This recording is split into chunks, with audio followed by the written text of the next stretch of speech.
Okay, so taking a look at 4 part I here, same idea. So what we want to do is go into, we're going to put our equation in here. Now it'd be nice to have a big fraction for this here, so one way you can do that is you can just push math, and fraction is what we want. So I'm actually going to take a shortcut and push to the left, and it goes right over to fraction, and we can just use that, and it will give us the little fraction button here.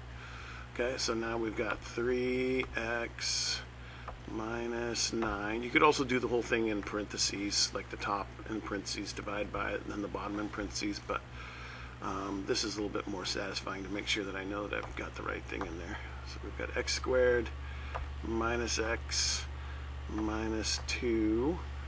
Okay, and then we can do zoom standard, number 6, just to make sure that we're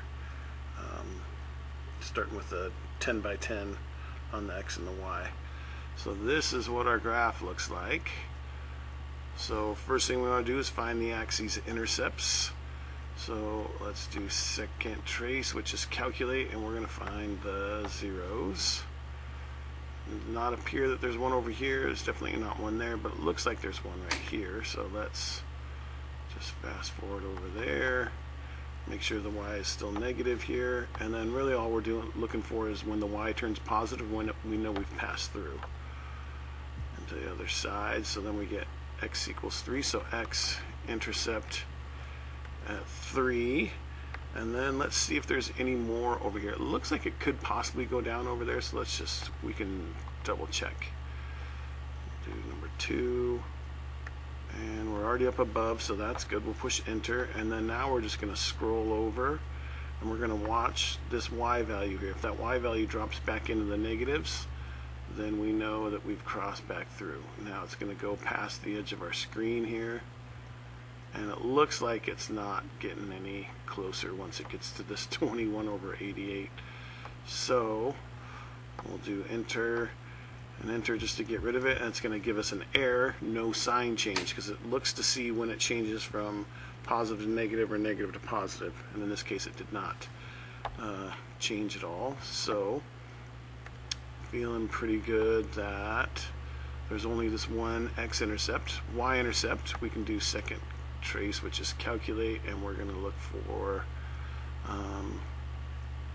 let's see, we can just simply do value. And we want to know when x equals 0.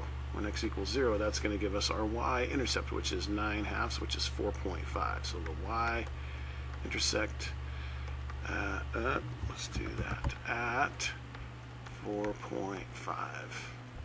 Okay, coordinates in the nature of any turning points. So there's definitely a turning point here, so that's a minimum. So we'll go in here. That lets us. And we're going to find the minimum, which is 3. Okay, so it's already to the left of the minimum, so we'll push enter, and then we're going to scroll over. Oops. There we go. We don't want to go all the way until it gets to this, because this is actually a lower y value. So just gotten to the right over there. It's going to find the lowest value, which is this right here at 1, 3. So minimum at 1, 3, and really that's a local minimum because it's not the lowest that it'll ever be at all on the graph. So find asymptotes. Now it certainly appears that there's going to be an asymptote right here and an asymptote right there. So really, like, one way you can do it is you can factor this out and see what it is. See what makes that equal to 0, or we can kind of, I'm just going to go over this way, if it'll let me. Yeah.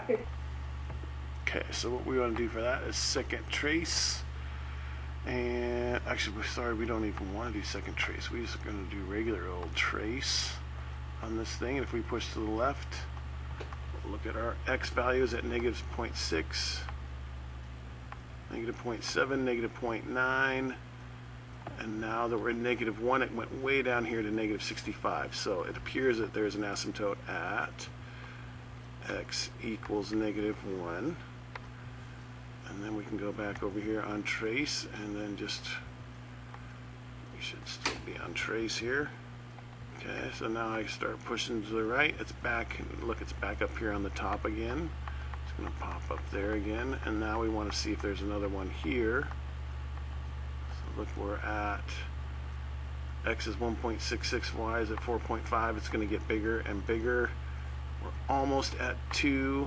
We click it again, and we're just past 2, and now we're at -6, so it looks like there's also one. And x equals 2. So there's 2 asymptotes. X equals -1, x equals 2.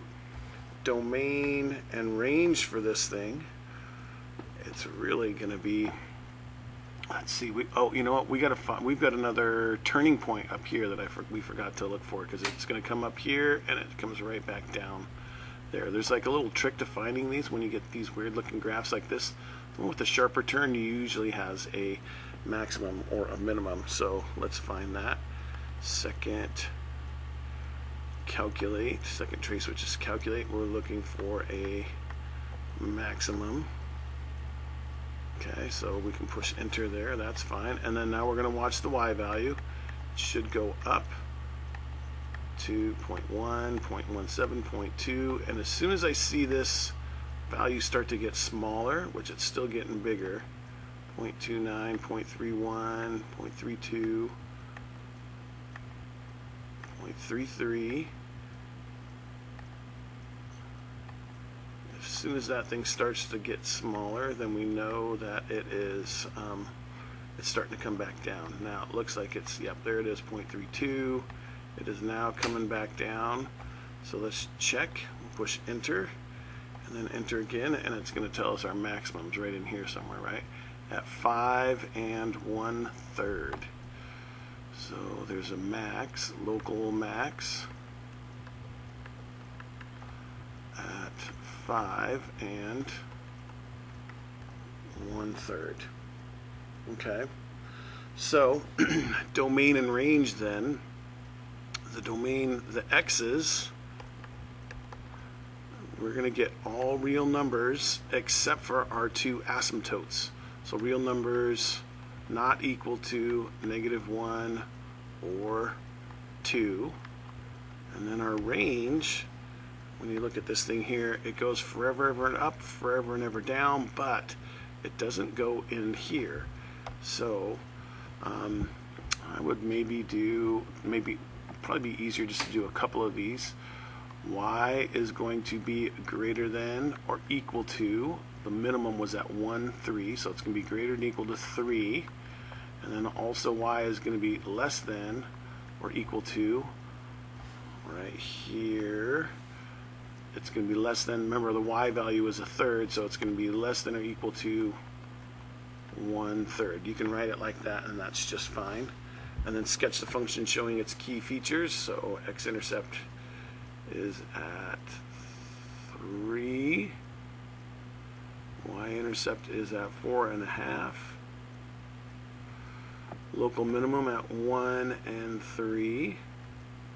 Local maximum at 5 1/3. Right? And then we've got our asymptotes. Let's just put that in a different color. So we know we've got asymptote at x equals -1, so we can't cross that line, and also we got one at +2, right? So it can't cross that line either. Okay, so when we go to graph our line here, we know that it comes down through here and it minimums out right there and goes back up. And then this one here looks something like that. It kind of took a turn there. And then over on this other side, we didn't really have any official key features, but we can just sketch that thing in. It's coming up here and looking something like that. Okay? Okay. The last one to take a look at here is number 5, part A. Sketch the graphs of these two things from -6 to 6. And it says one of the solutions is this. Use technology to determine the 2 negative solutions. So let's see what we can come up with when we graph this thing here. Okay, so y equals, let's clear that out, and we've got x squared, oops, not to the negative first, x squared, oh, now I'm really getting bad here, x squared, there we go, minus 4 divided by x is one graph, and then the other graph is negative x squared plus 11. Negative x squared plus 11. And then we can do zoom standard, which in this case is 6. And it's going to give us our two graphs. The first graph here, the blue graph, will be this one here. And look, it's a weird, wonky kind of graph here. And then the negative x squared plus 11 is going to, at least on this calculator here, is going to show up in red. And there it is in red. So it'd be nice to see what's happening up here. So let's just change our window. And let's go up. Instead of y maximum being 10, we want that a little higher. So let's go up to, say, 20. Just so we can get a better idea of what's going on there.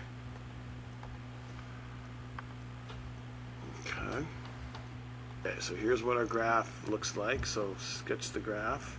Oh, and it just says from negative 6 to positive 6. So let's change our window. X minimum is negative 6, and our maximum is positive 6. They only want us looking from negative 6 to positive 6. Okay, so here's what our two graphs look like. One of the solutions to f of x equals g of x is where x is 2.51. So 1, 2.51. So that's this one right here. Use technology to determine the two negative solutions. So that's going to be these two here. So to determine the intersection, we do second trace, which is calculate, and we're going to do number 5, which is intersect. Okay, and then now it's going to ask us which one's the first curve. It is the blue curve. It'd be nice to be able to see where the graph actually, there it is. I'm going to start with the one on the left first, just for I don't know, just because I like to work left to right, and then I'll remember which ones I've already done. So as long as that's closer to one or the other, we're in good shape. So first curve, yes, I push enter, and now it's going to say, hey, is this the second curve? And it'll usually show the equation of it. Yep, and it'll also show that it's jumped to the other graph. Is that the second curve? Yes, because we could have several different graphs on here, but we only have two, so that makes it easy for us. And now take a guess as to where those intersect. And those are intersecting at negative 2.14 and 6.44.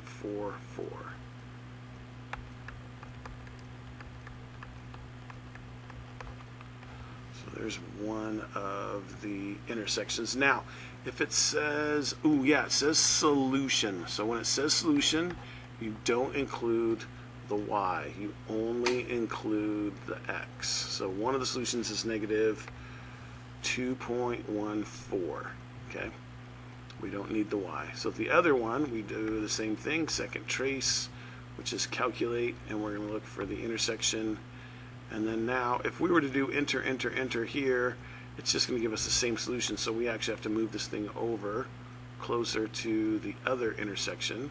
And I usually don't like to put it right on top of it, because if I do, when I push enter, I don't see it jump to the other graph. So I'll do that and then give it a guess. Yep, and then it's going to give us this other solution. So it's negative 0.37 and negative 0.37 would be the other two negative solutions. Okay? All right, that's all we have for the 3D assignment. If you have any further questions, please feel free to ask. Thanks.